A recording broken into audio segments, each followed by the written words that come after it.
Hey everybody, Dutchsinse here. 2:01 a.m. Central Time on Sunday, October 28th, 2012. And we're looking at Earthquake 3D here, which is a USGS feed of the most recent earthquakes.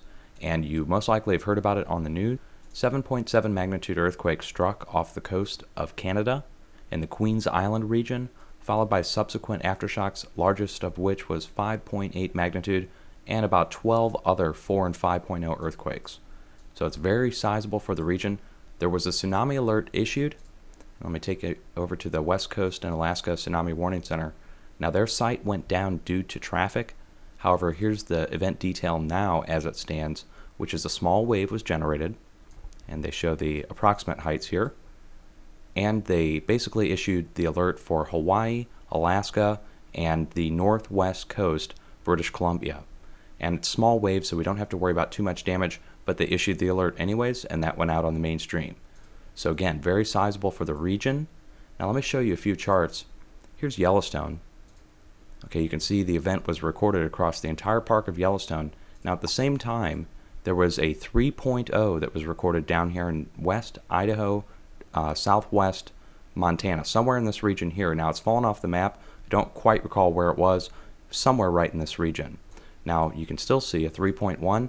That's in Oklahoma, right next to a fracking operation and an aquifer. And it's no shock there would be some kind of follow-up aftershock at these other locations along the edge of the North American craton. And let me bring you over and show you another site here. Here's the Pacific Tsunami Warning Center. They did not go down, okay? They still had the bandwidth, I guess, available to carry all the alerts.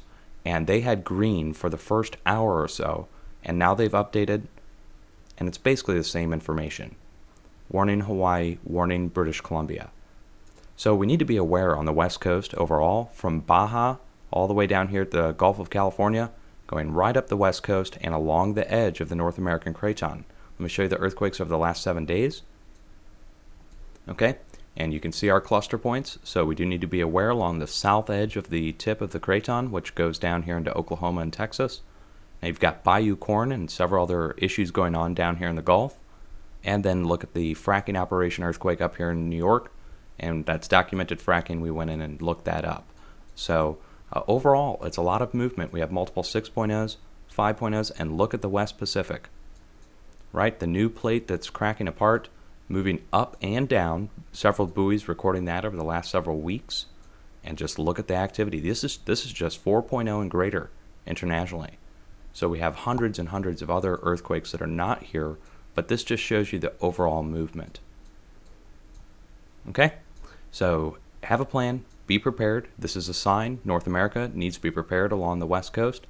Further movement will follow an earthquake of this size, most likely along the West Coast.